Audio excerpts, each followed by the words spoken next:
She's just a nuisance." That's what my daughter said. She stood there in her neatly pressed slacks, her voice flat, like she was talking about a broken fence or a rusted mailbox. And everyone nodded. Not one person even blinked. Not the neighbors I used to bake for. Not the councilman I once helped get elected. Not even the woman from across the street. The one whose baby I kept during her gallbladder surgery. They all sat there, nodding their heads as if it were the weather forecast. And I sat at the end of the table, hands folded in my lap, feeling the slow heat of shame crawl up my spine. They called it a community meeting, said it was about property upkeep, safety, and shared values.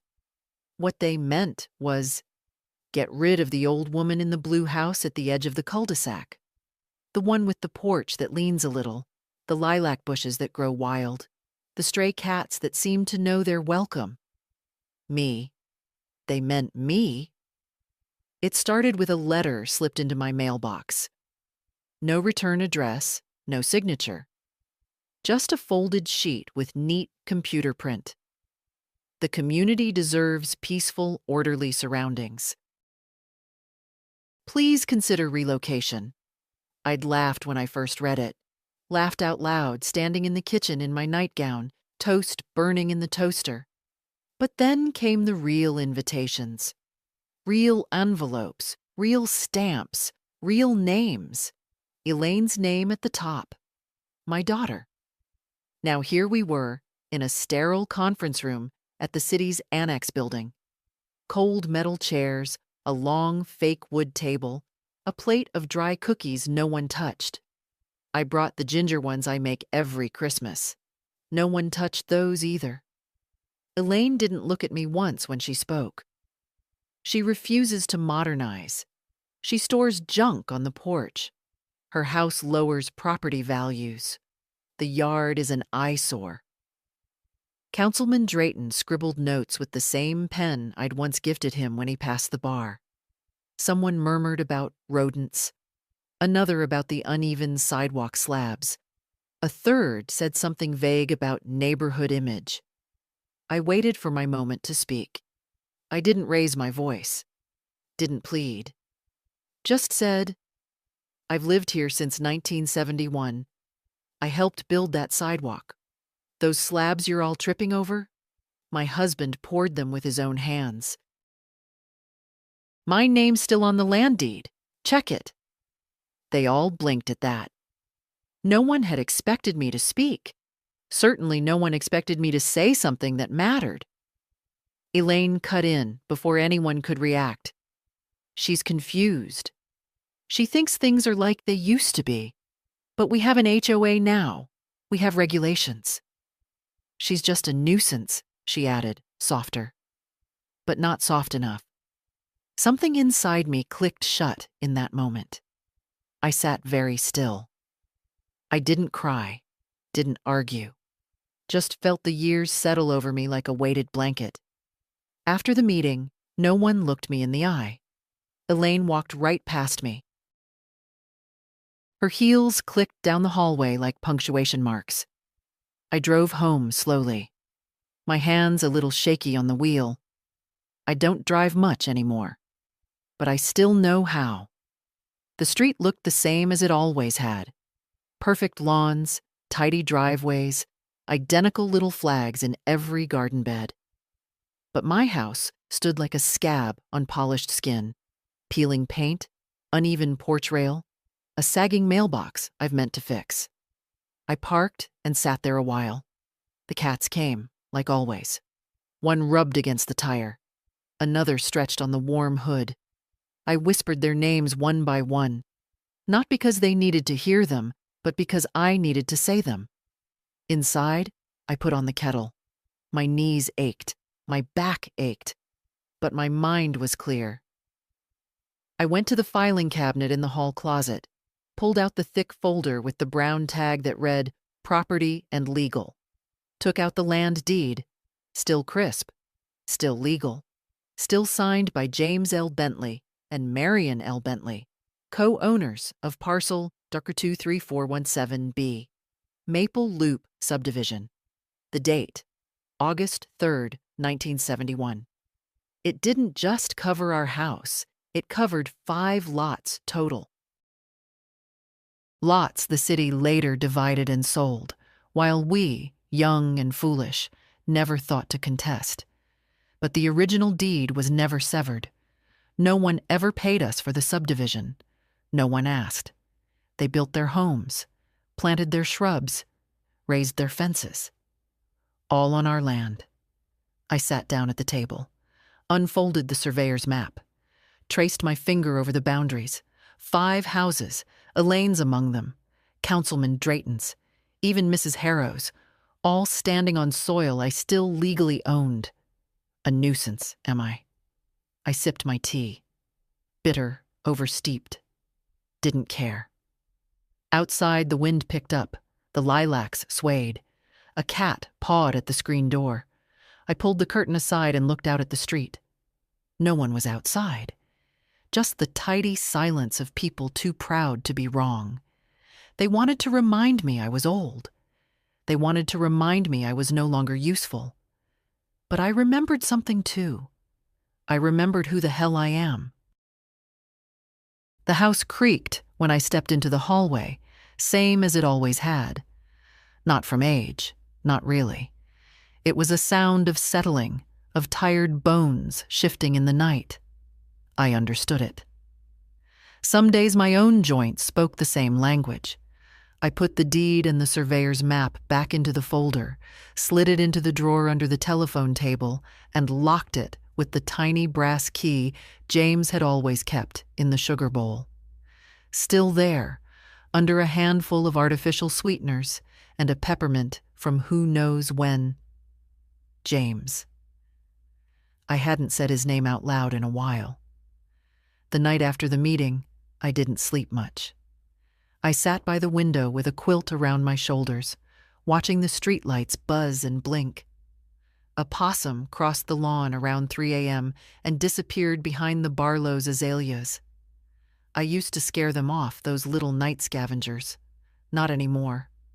I remembered when this street was all red clay and dreams. Back in '71, the city was begging people to build here. They gave incentives, offered discounts on permits, even allowed land bundling. James and I bought 5 parcels with the little inheritance his mother left, and a loan from my uncle. We built our house first, plain and square, no frills. And the others slowly followed. Back then, neighbors were people you fed when their stove broke. People who helped pour your driveway on weekends. I remember the Patels mixing concrete in our backyard. I remember hoisting fence posts with old Mr. Carlton when his hand trembled too much to keep the level straight. We built this street with tired hands and borrowed shovels. Then came the money, the young couples, the new siding, the shiny cars, and somewhere in between, the forgetting. It didn't happen all at once. It never does. First it was Elaine, my own daughter, rolling her eyes at the curtains I made by hand. Nobody uses lace anymore, Mom. Then it was the HOA notices. Please repaint mailbox to match street palette. Please limit yard decorations to approved seasonal items. Then it was neighbors walking past my porch without waving, whispering when the cats lingered too long near their flower beds. And now it was signatures on a petition. 38 names. 38 people who wanted me gone. I recognized each name. I'd made soup for their fevers, cookies for their birthdays, casseroles for their grief. I'd sat with some of their children when their marriages crumbled. Held babies. Buried secrets. And now I was a line on a complaint form. The next morning, I swept the porch. No one said good morning. The little bench where I used to sit with James had been taken. I noticed that just then. Not moved. Taken. Someone had come onto my property and hauled away a piece of furniture like it was trash. I stood there for a long moment, broom in hand, staring at the empty space. It had been there since 1978, a retirement gift from James's first job. Pine wood, hand-carved, with our initials burned into the side. Gone. My neighbor across the street, Karen, came out in her yoga leggings, holding a smoothie in a clear cup. She looked at me, then quickly looked away. I cleared my throat. "Karen," I said, loud enough to carry, "did you see anyone take the bench off my porch?" She paused. Then, "Oh, I thought, wasn't it on the curb? For pickup?" "No," I said. "It was against the wall, where it always was." She shrugged. "Maybe someone thought it was abandoned." I nodded, slowly. Maybe someone thought wrong. Karen disappeared into her car and drove off without another word. Later that day, a city worker came by, clipboard in hand, high-vis vest, boots still muddy. He looked about 17, with acne and a polite cough. "Ma'am, I have an inspection order. Several complaints about debris and potential code violations. I'm just here to document." I opened the gate and let him walk around. I didn't argue. He took pictures of the tool shed, built by James in '73, and jotted something down. He snapped photos of the rusted wheelbarrow beside the azalea bush, the cat bowls by the porch, the cracked sidewalk, the missing bench. He handed me a copy of the report. "You'll get something in the mail in about 2 weeks. Might be a citation, just so you know." I nodded again. "Thank you for your time." As he walked away, I caught his eye and said, "Be careful with what you write. Land ownership gets tricky around here." He blinked, then forced a smile. "Right. Sure. Have a good one, ma'am." I stood in the doorway long after he left. Something had shifted, not just in me, in the soil, in the silence, in the wind that rattled the dry oak branches overhead. They wanted me to leave, but I wasn't going anywhere. That afternoon, a knock on the door startled me. No one knocks anymore. They text. I opened it to find Jake, Elaine's son, with a grocery bag in his hand. "Hi, Grandma," he said, sheepish. "Mom sent these. Eggs, milk, a loaf of sourdough." I wondered what guilt cost these days. Apparently, $14.80 before tax. Jake didn't look me in the eye. She didn't mean it the way it sounded." I didn't answer. "She's just stressed. You know how she gets when the HOA meetings start up." I still didn't answer. Jake shifted his weight. I don't think she meant to say that." "She said it," I replied. "And everyone heard." He swallowed. "I think they're just scared of old things." That made me laugh, sharp and sudden. It startled him. "Tell your mother," I said, "that the land remembers better than she does." He didn't know what I meant, but I did. On Tuesday, the bench came back. I found it early in the morning, just as the sun began breaking through the mist.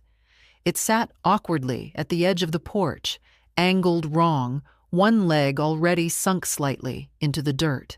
No note, no apology. Just dropped like some borrowed object returned too late to matter. It wasn't even the right bench. They thought I wouldn't notice, or wouldn't care. But the carvings were missing. The slats were too narrow, and the pine had been varnished recently, poorly, like someone was trying to make it look older than it was. It was an insult, a gesture wrapped in cowardice. I didn't touch it. Just stood with my coffee and stared at it for a long while. Then I turned around and went inside. That afternoon, I received the first formal notice from the city. White envelope, certified mail. The return address read, Municipal Code Compliance, Neighborhood Division. It was one page, neatly formatted. Bullet points. Structural decay, front porch banister, unsecured trash receptacles, side yard, unauthorized feeding of stray animals, general neglect of landscaping. It ended with a request for voluntary remediation within 30 days. Voluntary? How polite. I set the letter on the counter and made myself a sandwich. Pickles, ham, a bit of mustard, just like I used to make James on hot days. I ate slowly, thought carefully. By the time I washed the plate, I'd made up my mind. I went into the back room, the one with the tall filing cabinet and the narrow desk no one used anymore, pulled out the top drawer and sifted through the hanging folders. Deed, full copy. Map, original survey. Correspondence, city planning. Subdivision petition, denied.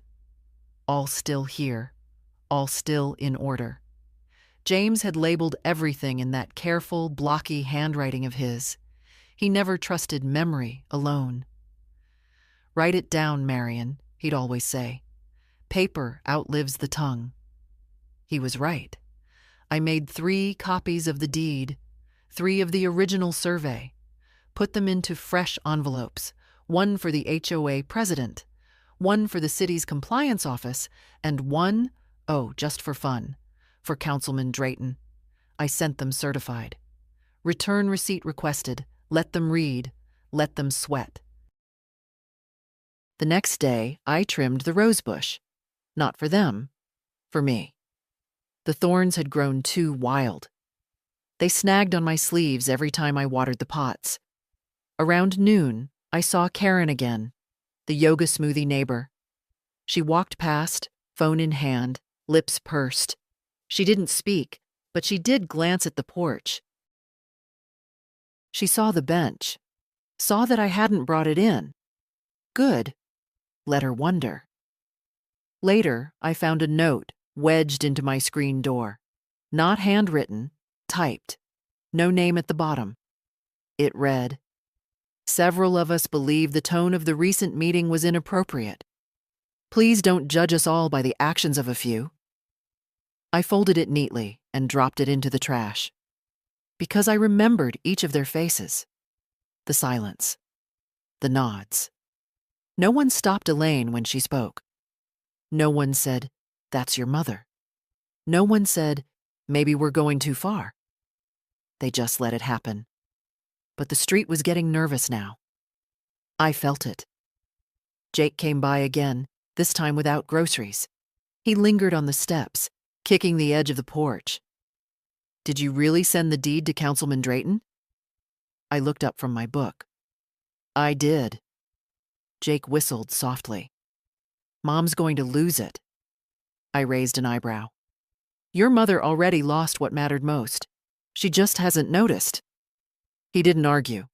Instead, he sat beside me on the sagging porch swing, the one James reinforced after the hurricane in '89. We rocked gently. The wind carried the faint smell of someone's barbecue. "You know," Jake said, after a long while, "this used to be the safest place in the world when I was a kid."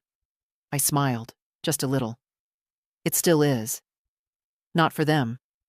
"No," I agreed. "Not anymore." A silence settled between us. Comfortable. The kind of quiet that doesn't need filling. Then Jake asked softly, "What are you going to do?" I turned to look at him. Really look. He had James's jaw, my father's hands, and a little spark behind his eyes that didn't come from Elaine at all. "I'm going to let them decide," I said, "but I'll make sure they understand what's at stake." Jake nodded. "You're not bluffing, are you?" "No," I said. "I've never known how." My birthday came and went without a word. No call, no card, not even one of those flat, half-hearted texts with a balloon emoji and an exclamation mark tacked on, like it made up for the forgetting. I didn't expect much. That's the truth. But there's a difference between expecting nothing and receiving it. The only person who remembered was Jake. He showed up just before dusk, wearing that oversized hoodie he never gave up on. carrying a small paper bag and a solemn expression.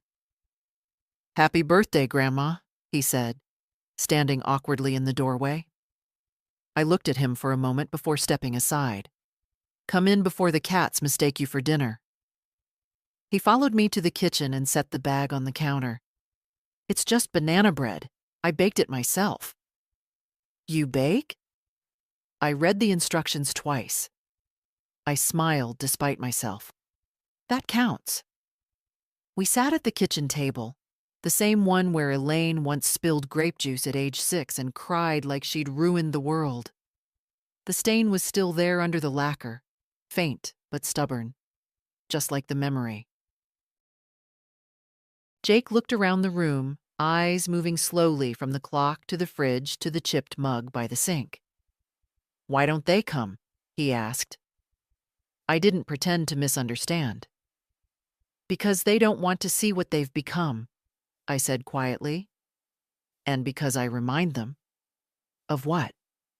"Of the fact that they came from people who used their hands, not their phones, who fixed things when they broke, who believed in debt paid, not ignored."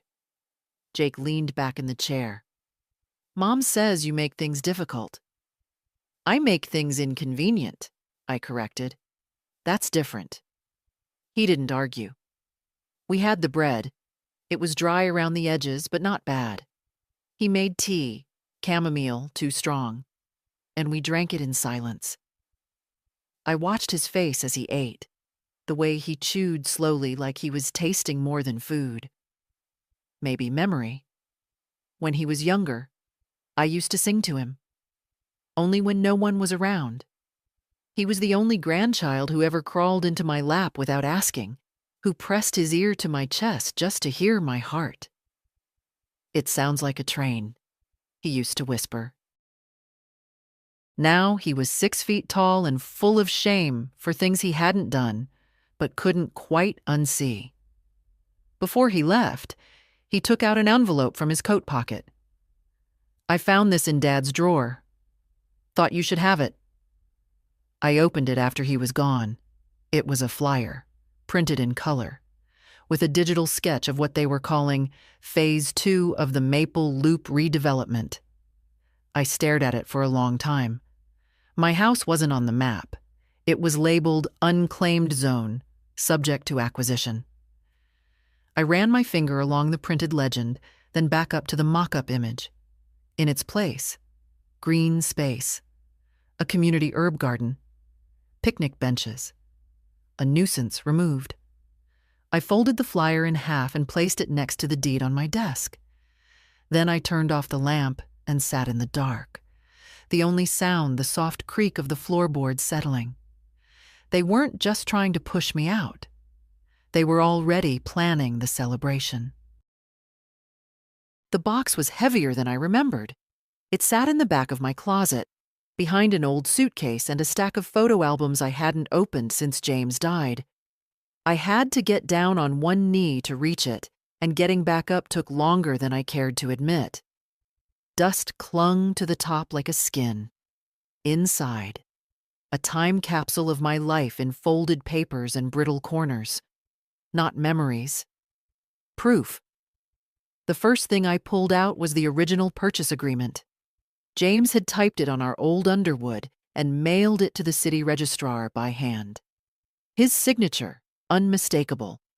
Large looping letters, like he thought his name might one day matter. Below it, mine. Neater. More cautious. Next came a stack of receipts. Payments made to the city's development office. Surveyors' invoices. The bill from the cement company that poured the sidewalk slab they now wanted to fine me for. I found the deed again. The older copy, not the one I'd sent. This one was yellowed and creased at the edges, but it still held. Parcel 23417B. 5 subdivided lots, never legally separated. All of it in our names. Beneath it, something I hadn't seen in decades. A letter from James, handwritten, folded into a long white envelope. It wasn't a love letter. Not really. It was practical, the way James was. Dated 2 days after he was diagnosed. He must have written it from the kitchen table, the house too quiet, the weight of the future suddenly something he could feel in his chest. I read it slowly. Marion, it began. If I go before you, and I suspect I will, there's something I want you to know about the land. Don't sell unless you want to. Don't sign it over unless it's your choice. You've always been soft with people. That's not a flaw. But I need you to be hard if the time comes. They'll smile at you, but they'll take if you let them. Promise me you won't let them. I sat with that letter in my lap for a long time. I had promised silently the night of his funeral, but I hadn't remembered it until now. Downstairs, the cats rustled in the kitchen. The sun had shifted, throwing long shadows through the lace curtains, the ones Elaine hated. I stood slowly, my knees stiff, and walked to the front window. Across the street, I saw 3 neighbors in the parkway, talking in a huddle. Mr. Jameson, the retired dentist. Carla, who always wore her sunglasses on top of her head like a crown. And that new man who jogged every morning like he was running from something. I couldn't hear them, but I saw the way they kept glancing toward my house, like I was a problem they didn't know how to solve. Let them look. I had nothing left to hide. That evening, I copied James's letter and folded it into a clean envelope. Then I sat down at my desk and wrote 3 more. 1 to the city, 1 to the council, and 1 to the HOA president herself. Each letter started the same. As the legal owner of Parcel 23417B, I am exercising my right to contest any redevelopment plan that involves land under my authority. I didn't use fancy words, didn't threaten, just wrote clearly, factually, with all the weight of history behind me. I signed each one, added a copy of the deed, the original map, and James's letter. In the morning, I'd send them out. Registered mail, not digital, not polite. Real paper, real ink, real weight. At dusk, I sat on the porch. The fake bench was still there. I hadn't moved it. I wouldn't. It could rot right where it sat. The wind picked up slightly, and the rose bush trembled like it had something to say. I closed my eyes and thought of James, of his hands in the dirt, of the sweat in his shirt, of how he used to pat the porch rail and say, all of it, built with a spine. Let them come. Let them read. Let them remember that before they had sidewalks and bylaws, there were people like us, pouring foundations with bare hands and blind faith, and now they want to erase it, not while I'm breathing. The envelope was cream-colored, thick, and embossed, not from the city, not from the council, from the Maple Loop Community Harmony Committee. I laughed out loud when I saw that title, a committee for harmony, in the same way a noose offers security. Inside was a letter with cursive headers and bullet points. It invited me to a civil discussion regarding neighborhood coherence and mutual expectations. Date, Saturday, 10 a.m. Location, Community Room B, Municipal Annex. Length, 1 hour. At the bottom, in smaller type, a reminder that participation reflects goodwill, which I translated naturally as show up or we'll escalate. I didn't RSVP. I didn't have to. I spent Friday setting out the papers again, making copies, labeling folders, highlighting key sections in yellow. I used the same marker I'd used for recipe books, the one that smelled faintly of lemons. By the time evening fell, I had a full packet prepared, neatly clipped, numbered, and sorted. I slipped it into a leather folio I hadn't used since James's memorial. It still held the faintest trace of his cologne, buried beneath the scent of old paper and wood polish. Saturday morning, I dressed with care. Not for them, for me. Dark brown skirt, cream blouse, my sensible shoes, the ones with good arches, and a brooch shaped like a robin because why not? Let them remember who they're speaking to. I walked into Community Room B at 9:55. There were already 8 of them there. I knew them all. Mrs. Derry, who once borrowed my bunt pan and never returned it. Mr. Jameson, still wearing those awful socks with sandals. Carla, already holding a thermos of something with oat milk and judgment. They turned when I walked in. Faces politely tight. Smiles like pressed linens. Elaine was there, too. She didn't greet me, just nodded and looked at her phone. At exactly 10 Gauss, the meeting began. A young man from the Harmony Committee stood and introduced himself as the facilitator. He couldn't have been older than 25. He smelled like mint gum and overconfidence. "Mrs. Bentley," he began, "thank you for coming. Today's gathering is about finding common ground and ensuring our community continues to thrive." I nodded once. "Proceed." He blinked, then continued. People spoke in turns. Carla mentioned a general atmosphere of disrepair. Mr. Jameson raised concerns about overgrowth and stray animals. Someone else, a woman I didn't recognize, said she worried about safety. None of them said the word they were all thinking. Old. Finally, Elaine spoke. "I just think," she said, "that Mom, that Marion, would be happier somewhere with support, with care, a facility, or even a quiet cottage. Not all this upkeep, not all this conflict." That word again, conflict. Their favorite stand-in for honesty. The facilitator turned to me. "Mrs. Bentley, would you like to respond?" I stood slowly, letting the silence stretch a little longer than was comfortable. Then I laid the folio on the table and opened it. "This is a copy of the original land deed for parcel 23417B, I said, "dated August 3rd, 1971, co-owned by myself and my late husband, James L. Bentley." I took out the surveyor's map. "This is the boundary. It includes not just my home, but 5 other lots. Your homes," I added, letting my eyes move over each of them. I pulled out the flyer, the one Jake had found in his father's drawer. "This redevelopment plan you're all so fond of? The green space you're hoping for? That's my living room you erased, my lilac bush, my history." They said nothing. I looked directly at Elaine. "You didn't invite me to speak at the last meeting. You spoke for me. You called me a nuisance."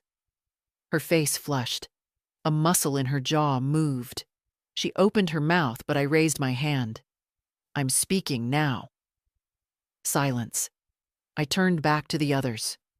"I have no intention of moving. I have no obligation to sell. And I certainly have no interest in giving up the land my husband and I built with our bare hands." I closed the folio gently.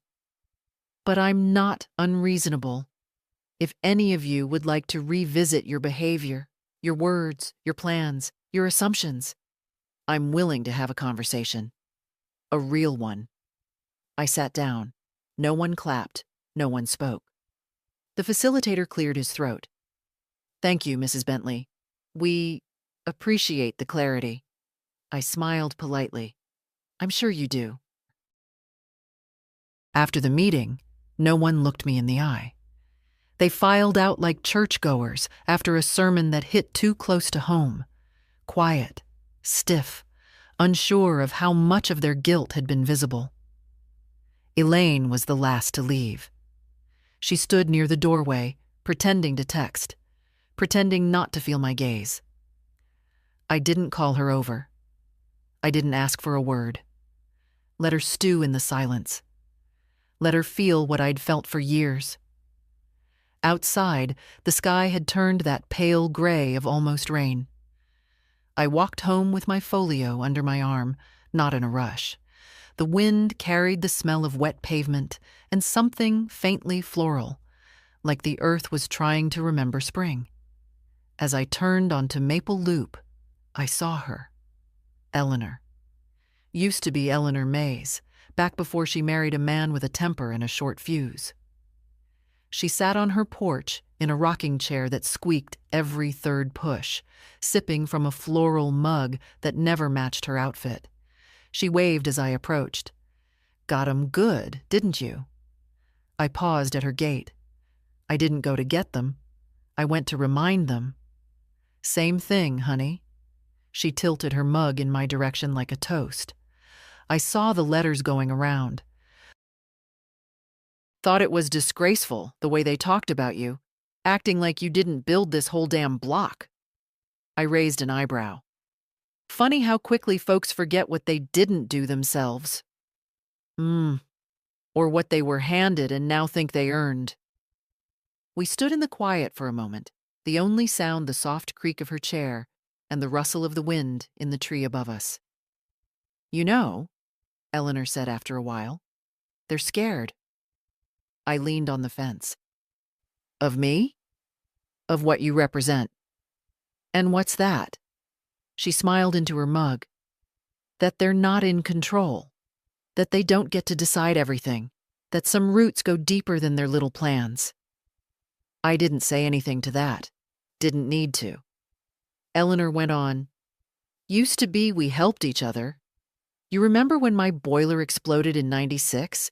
You brought over blankets and soup. James patched up the pipes before the city even showed up." "I remember. Where were those people when your porch caved in that winter storm 3 years ago?" "They drove by slow. That counts for something." Eleanor laughed, a dry, wheezing sound that turned into a cough. "Don't let them grind you down," she said, once she caught her breath. "You're doing what none of them have the stomach for." "And what's that?" "Outliving them with dignity." I left her with that thought. Back home, I made myself a cup of weak tea and pulled out a notepad. If they were going to keep pushing, I needed to be ready. I listed everything I might need. A copy of the tax records. A notarized statement confirming title continuity. Photos of the property over the decades. A list of documented improvements made by James and me. I'd take it to the lawyer next week, just in case. In the evening, I opened a box of old photos. Not for sentiment. For proof. There was one of James on the roof, hammer in hand, building the frame for the porch they now called an eyesore. Another of Elaine at age 10, holding a kitten with a name she'd long forgotten but I never had. Buttons. One more of the entire street, back when the trees were saplings and the driveways were dirt. I'd send copies with the next round of letters. Let them remember what came before. Let them see that what they stood on wasn't just land. It was labor. And I was still here. The call came Monday morning, right as I was thinning the tomatoes on the windowsill. "Mrs. Bentley?" The voice was young, clipped, carefully neutral, the kind they teach at municipal trainings. "This is Heather Marks from the Neighborhood Relations Office. I'd like to schedule a follow-up discussion regarding your property and recent correspondence." I wiped my hands on a dish towel.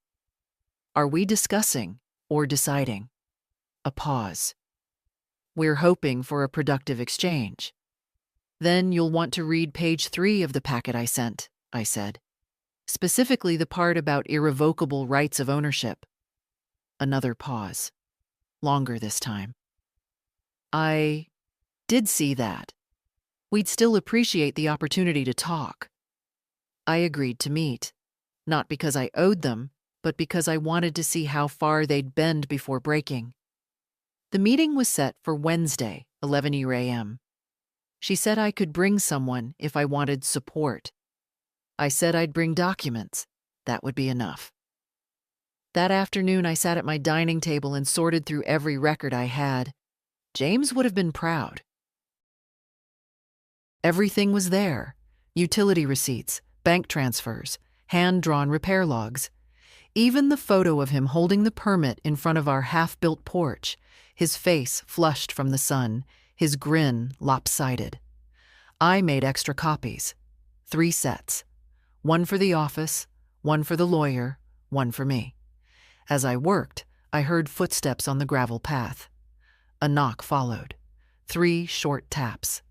When I opened the door, I found Carla. Sunglasses on her head, hair pulled tight, perfume too sharp. She held a Tupperware container in both hands, like an offering. "I made lemon bars," she said. "Thought you might like some." I took the container, not warmly. "Planning to sweeten me up before the city claims the land under your pool?" She flinched. "I didn't know. About the deed. About everything." "No one knew, because no one asked." She shifted on her feet. "We've been talking. Some of us. We think things might have gotten out of hand." "Things?" "You know, the complaints, the tone, the pressure." "And the petition?" She didn't answer. I stepped back. "Want to come in?" She hesitated, then stepped over the threshold, like it hurt. She looked around like it was her first time, though I knew she'd been here before, for bridge nights, for bake sales, for borrowed sugar. "Smells like rosemary," she said. "I grow it by the window." Carla sat at the table while I poured tea.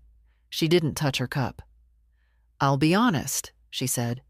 "I thought you'd be angry." "I am," I said plainly. "Just not in the way people expect." "What way is that?" "The loud, irrational kind.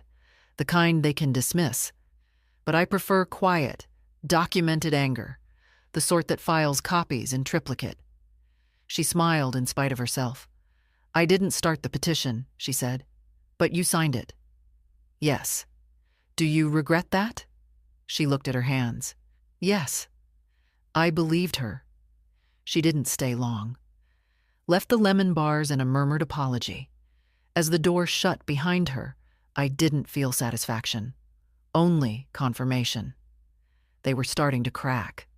Not because I'd shouted, not because I'd begged, but because I hadn't moved. Because I had held my ground. Literally. That evening, Jake came by. "I heard about the city meeting," he said. "Want me to come with you?" "I'll be fine." He hesitated. "They're not going to give up." "No," I said. "They're going to shift tactics." He nodded. "I found something, by the way, in Dad's files. A memo from the city's redevelopment committee." He handed me a printed page. It was a draft, full of legal jargon and annotations. But one sentence stood out. "Expedited transition dependent on removal of legacy residents and acquisition of contiguous lots." I read it 3 times. Legacy residents. So that's what I was now. A relic. An obstacle. I folded the memo, slid it into my folder, and patted Jake's hand. "They're not removing me," I said quietly. "Not without a hell of a fight." The conference room smelled like old coffee and carpet cleaner. A framed poster on the wall read, "Working Together Works," in faded block letters. Someone had drawn a crooked, smiley face in the corner with a blue pen, like they couldn't help themselves.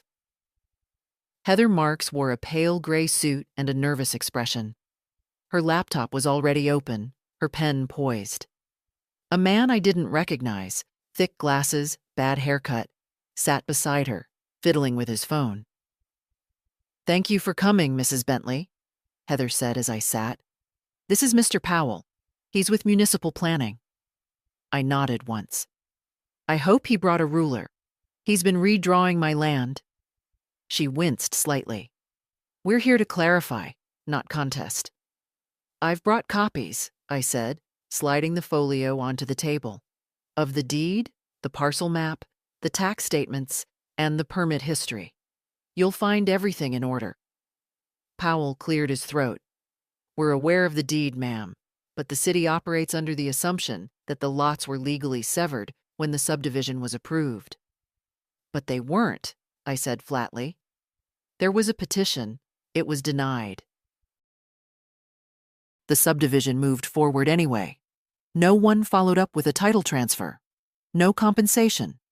No signature. No severance. Heather tried to smile. We believe this is a clerical oversight, the kind that happens when paperwork lags behind development. A lag of 51 years? Neither of them answered. I pulled out James's letter, not the copy, but the original. I laid it on the table like a trump card. This is my late husband's written statement, asking me never to surrender this land unless it was my decision, not yours, not the city's, not a committee's. Powell adjusted his glasses. Mrs. Bentley, this is clearly an emotionally charged situation.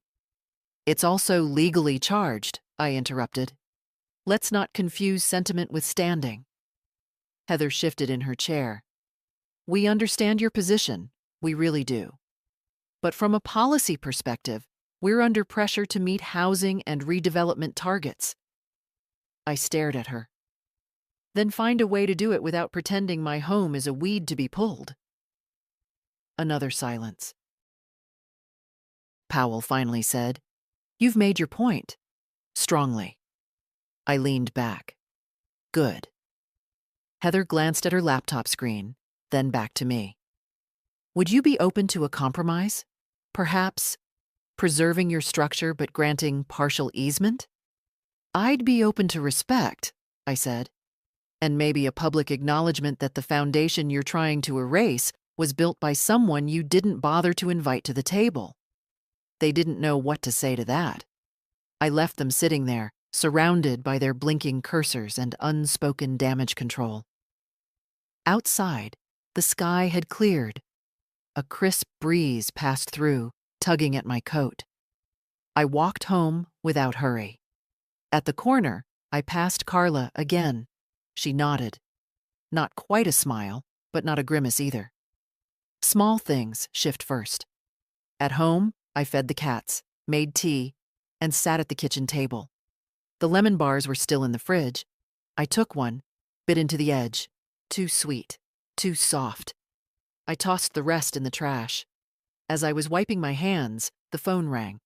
Elaine. I let it ring twice before answering. Mom, she said. Just that. Elaine? I heard you met with the city. I did. And? They blinked. A long pause. You really won't move. I already moved once, remember? 1971. I chose here, and I'm still choosing it. You're making things harder than they have to be. I sighed. You already did that when you called me a nuisance. That was... Look, it wasn't what I meant. No, I said gently, but it was what you said. She didn't reply. So I added, You know, Elaine, silence from strangers doesn't sting. But from your own? That cuts deep. I didn't mean to hurt you, but you did. Another silence. Then she asked, quieter than I'd ever heard her, What do you want? I looked out the window. The roses were blooming again, stubborn as ever. I want you to remember who you come from. The wind carried the smell of cut grass and a lie. It was subtle at first, the kind of morning where everything pretends to be fine. Sunlight on the shutters. A delivery truck down the block. Someone laughing too loud on speakerphone. But I felt it. In the way the birds stopped singing too early. In the way my porch steps creaked just a little more than usual. Something had shifted again. The envelope came after lunch. Hand delivered. No stamp. No note. Just a manila folder tucked halfway under the welcome mat, like they were too polite to shove it into the mailbox, but not brave enough to knock. I opened it at the kitchen table. Inside, printed maps, proposal drafts, and one short letter signed by someone I'd never met. Acting Director of Urban Coordination. The key phrase stood alone, bolded and centered. Notification of imminent action regarding Redevelopment Plan 6B. Imminent. They were done waiting. I turned the page and found a paragraph carefully worded to sound neutral. Something about legal pathways. Something about cooperative resolution and municipal interests. The only line that mattered was the one that said they were preparing a formal claim of eminent domain. There it was. No more flowers. No more lemon bars. Now it was teeth. They weren't going to wait for me to die. They were going to try to push me out with paper and courtrooms and pressure. I sat very still, not scared, not yet, but cold.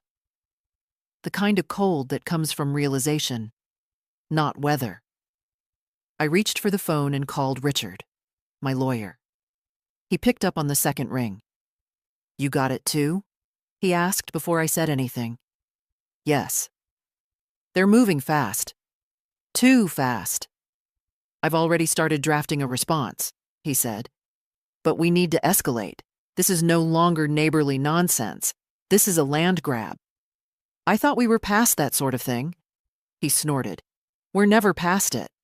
We just use bigger words now." He outlined what we'd need. A public filing of ownership history. A motion to pause redevelopment under Section 4-17. A formal notice to all adjacent landholders. "I'll handle it," he assured me. "But I'll need something from you." "What's that?" "Resolve, because they're not going to make this easy." I looked around the house. The worn chair, the cracked tile, the photos on the wall. James holding up a garden hose like it was a championship trophy. Elaine at 16, her braces flashing through a forced smile. Jake, barely 5, in a superhero cape made out of my old curtains. "I have resolve," I said. That night, I couldn't sleep. Not from fear. From clarity. I got up at 2 a.m., made a pot of coffee, and went outside. The street was empty. Silent. The moon was low and yellow, watching me like it remembered everything too. I walked to the edge of my property, where the sidewalk cracks, where the city once promised to plant trees and forgot. I stood there with my arms folded. Across the street, lights flickered on behind drawn curtains. They were watching. Let them. The next morning, I drafted my own letter. Not to the city, not to the HOA, to my neighbors. I kept it short. You've spoken about community, order, harmony. You've drafted maps, filed complaints, passed judgment. But here's what you didn't do. You didn't ask me what this land means. You didn't ask what it cost. You didn't ask how it was built. You have confused silence for surrender. Let me be clear. I am not surrendering. Marion L. Bentley. I made 39 copies. Jake came by after lunch. Helped me tape one to every door on the block. He didn't ask why. He didn't need to. When we were done, he stood beside me on the porch. "Think it'll matter?" he asked. I watched the street. So clean, so quiet, so falsely proud. It will now. The air smelled like metal before the rain. You could feel it in your teeth if you paid attention. That quiet tension before the sky opens. Everything's still, but not calm. Like the weather's holding its breath. That's how the street felt too. My letter had done what the meetings hadn't. It made them nervous. By noon, 5 neighbors had come to my porch. Some knocking, some hovering, none staying long. They each had the same look. guilt dressed as curiosity.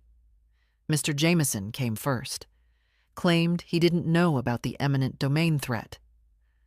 "I only signed the petition," he muttered. "Didn't realize it would go that far." "You signed a matchbook," I said. "Now there's fire." He left without another word. Then came the yoga one, Karen, holding a plate of zucchini muffins and excuses. "I just thought the neighborhood needed cohesion." I didn't take the muffins. I was never the one making it fall apart. She blinked, then nodded, then walked away barefoot, muffins trembling in her hand like they knew better. By late afternoon, the clouds had thickened and the sky dropped an early shadow over the street. I put on James's old raincoat, the one with the patched elbow and broken zipper, and stepped out. I had somewhere to be. The municipal building was quiet when I arrived. My appointment with Richard was set for 4, and I was 10 minutes early. Always have been. James used to say I treated time like a dinner guest, never late, always clean. Richard met me in the lobby with a stack of papers and a look that meant business. "I filed the motion," he said. "We're freezing the redevelopment process for 30 days. Gives us time to prepare a full defense." 30 days, I said. "That's all?" "For now. But it's enough to make them blink." We walked through the details. They had no severance documentation, no compensation paperwork, no historical challenge to our ownership. "Frankly," he said, "if this were a private matter, they'd already be backing off. But this is politics, Marion. Someone needs a win, and you're in the way." I smiled. That's where I do my best work. As we signed the last page, the windows shuddered with the first rumble of thunder. A hard, bone-deep sound. Not a warning, a promise. On the way out, Richard asked, "You sure you don't want to sell? You could name your price." I stopped on the steps, looked at him. "Let me tell you something, Richard. When James and I moved here, this street was nothing but dirt and weeds. No sidewalks, no mailboxes, just a big blank canvas. We built something from it, not just a house, not just a yard, but a way of life. One that fed people, held them, buried their dead, raised their babies. You don't sell that. You protect it." He nodded, quietly. I walked home in the rain, not fast, not slow, just steady. The streets glistened, and the gutters filled with all the dust they'd pretended wasn't there. The water made it honest again. At home, the cats watched me from the porch, annoyed at the weather, annoyed that I was late. I stood under the awning, dripping and alive. Inside, I dried off, made tea, and sat at the table where James and I used to play cards. I reached into the drawer and pulled out the old notebook, the one where I used to keep grocery lists, neighbor birthdays, and things I couldn't trust memory to hold. I turned to the back page and wrote, "They know now. That I won't go quietly, that my hands may shake, but my spine doesn't, that this land remembers who laid the first brick. 30 days. Let's see what they try next." The morning after the rain, someone left a plant on my porch. No note, no name. Just a terracotta pot with a lavender sprout, still wet with dew. I stared at it for a long time, then picked it up, turned it in my hands. Someone wanted to say something and didn't know how. Or maybe they did. Maybe they knew exactly what could be said without words. I set it beside the tomatoes on the windowsill. Later, I saw Carla, pacing near her mailbox. She pretended to be on a call. She wasn't. People were starting to feel things now. Not loud. Not all at once. But like shifting furniture late at night. You can hear the scrape through the wall even if no one says a word. That afternoon, The city sent an email. Heather again. We would like to avoid litigation if possible. Would you be open to a mediated resolution with limited transfer rights? I didn't answer right away. Let her wait. I went out back and checked the roses. James's bush, the one that refused to die even when everything else gave up, had 3 new buds. Small, tough, tightly curled, just like him. The mail came with another official letter, this time from a new name. Deputy Coordinator of Urban Renewal. They were running out of titles to hide behind. Inside, a revised proposal. No longer a garden, now a green pedestrian corridor. No mention of my house, just an unutilized structure at the east edge of the zone. Unutilized. I laughed, one of those short, sharp laughs that feels like a cough. At 5 p.m., I replied to Heather's email. I'll consider mediation. But let's be clear. I am not surrendering the land. Any compromise begins with acknowledgement of ownership, of history, of harm. If your office is willing to speak plainly, I am willing to listen. She responded within the hour. Understood. I'll schedule a preliminary mediation for next week. I forwarded the message to Richard. He called me 5 minutes later. You've got them on the ropes, he said. I'm not here to win, I replied. I'm here to be heard. Sometimes, he said, that's the same thing. As night fell, Jake stopped by again. No groceries, no envelope, just him. We sat on the porch, listening to the cicadas hum beneath the lilacs. I read the revised plan, he said. It's garbage. They're softening the language. Still garbage. He paused, then added, Mom's nervous. She won't say it, but she is. I looked at him. She should be. He nodded. She said something weird yesterday. Said she remembers helping paint the fence when she was little. Said it's strange to see that same fence still here. It was built to last, I said. So were you. We sat there for a while. Then Jake asked, what if they back down? Then I make my tea and keep living. And if they don't? I looked out over the street. All those trimmed hedges, silent driveways, lights turning on in perfect order. Then I remind them, I'm still the one holding the deed. They brought a mediator. His name was Ron, mid-40s, too much cologne, a tie with tiny bicycles on it. Like he thought that might make him seem less like someone paid to talk you into giving up something that's yours. We met in a small room with soft chairs and fake plants, neutral colors, water in glass pitchers. It smelled like waiting rooms and controlled conflict.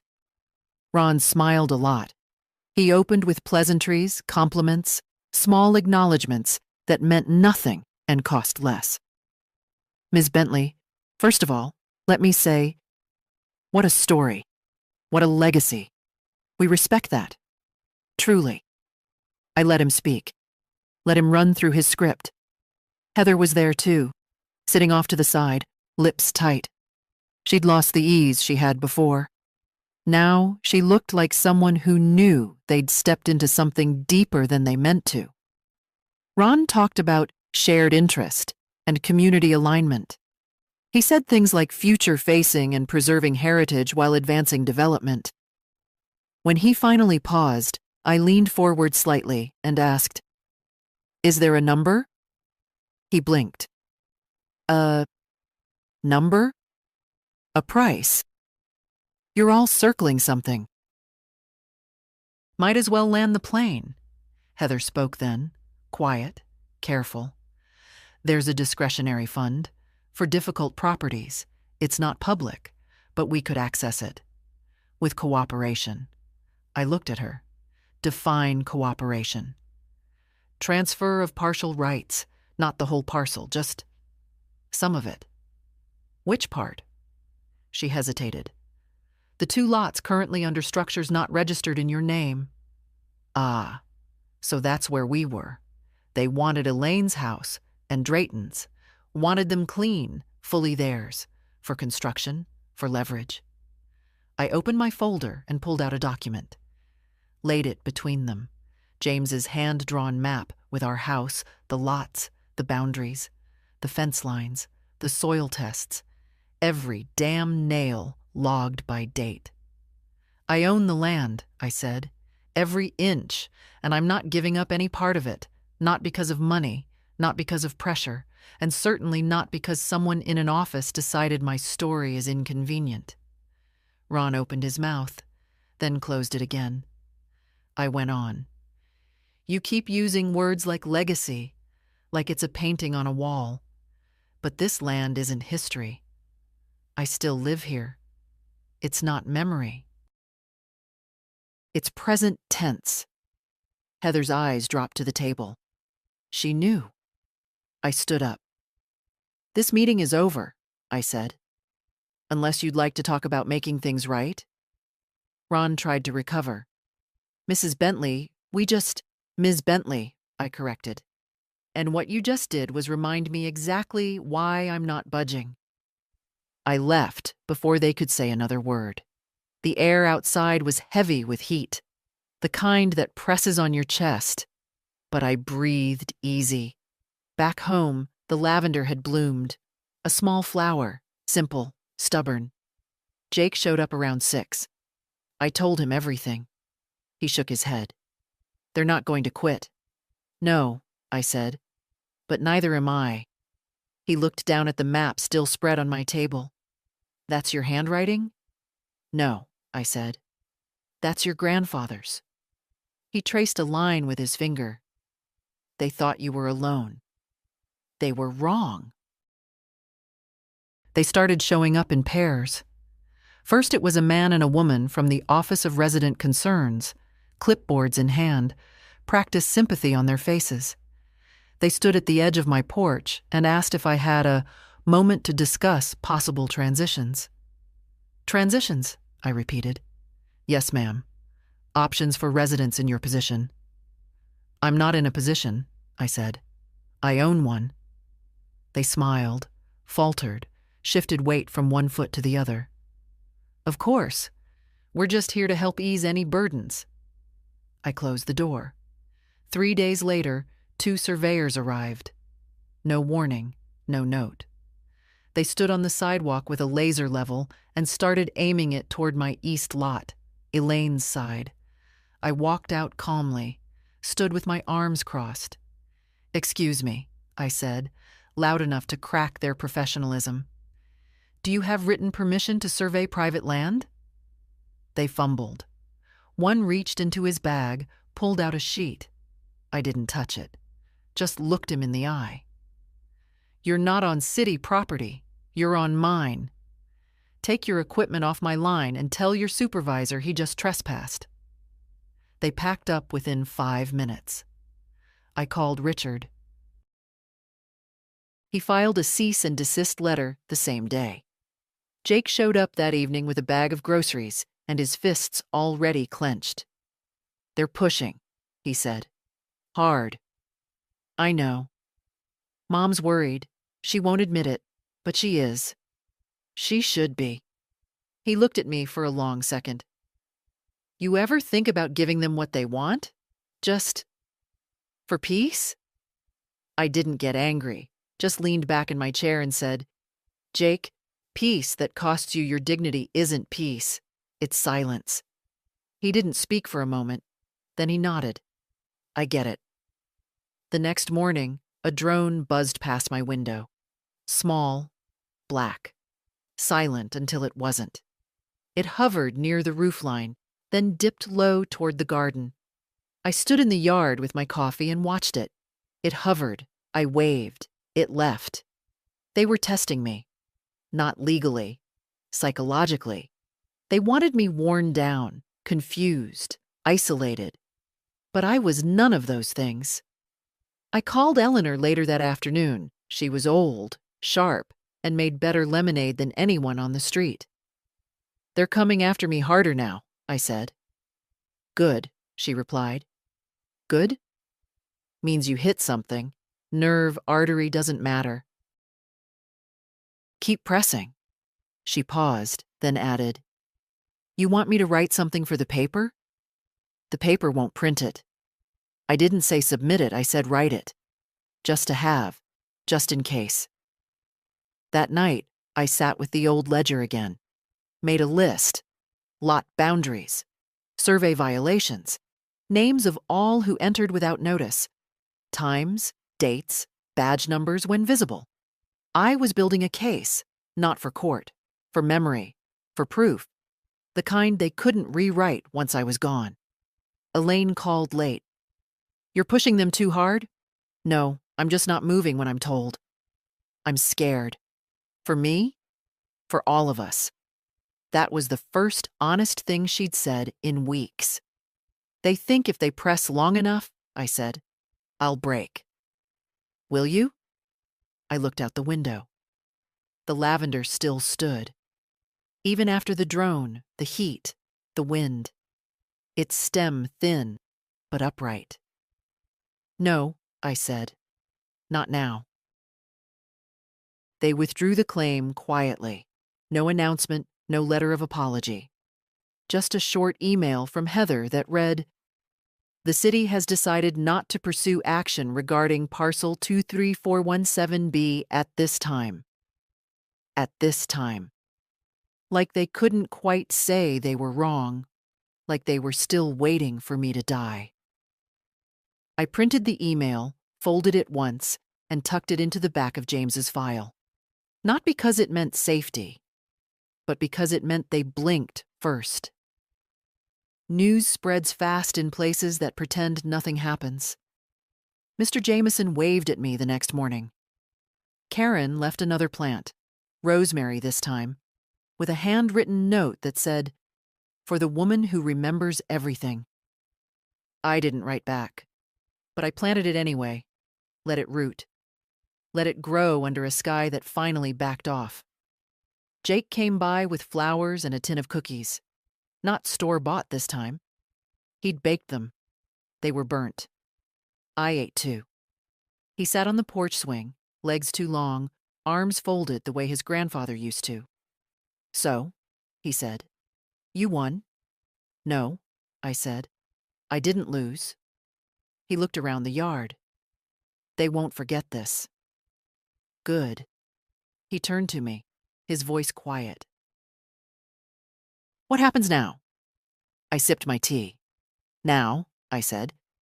Now I live. Same as before. Same as always. He stayed for dinner. Helped me wash the dishes. We didn't talk about Elaine. We didn't need to. Later, after he'd gone, I sat by the window and watched the light fade from the street. The lilac bush rustled. A cat stretched on the warm hood of my car. The fence still leaned a little to the left, just like always. Somewhere, in another office, someone was probably redrawing another plan. I didn't care.